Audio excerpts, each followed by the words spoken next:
আরে রেস্টুরেন্টের মানুষ এত অপরিচয় করে, এত সুন্দর একটা রোডে ডাস্টবিনে ফালাই রাখছে। বলছে কত গরিব গরিব মানুষ আছে, এরা দিলে তো খাইতে পারে, রুটি ডাউন খারে দিয়ে বলছে। হ্যাঁ, এত সুন্দর একটা রুটি। হ্যাঁ, মানুষ অপরিচয় গাড়ি 10টা মাঝে ভরে গেছে গা।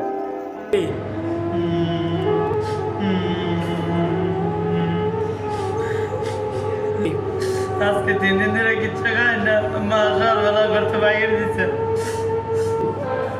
আচ্ছা দেখে গরিব সবাই ভাই দিলে রুটিটা খাওয়াইতাম না। আরে ভাই, ছোট ভাই খাতা সকালে কেন? ভাই আমি 3 দিন ধরে কিছু হয় না, আমার পেটটা অনহার রয়েছে। কেরে কি হয়েছে? তুমি 3 দিন ধরে খাও না কেরে? ভাই মা 3 দিন আগে মা করতে বাইরে দিচ্ছে, এরপর থেকে আমি কিছু খাইতাম ভাই না।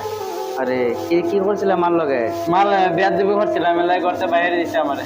আচ্ছা না, এখানে একটা রুটি আছে, এটা খাই এলো। ধরো রুটি খাও।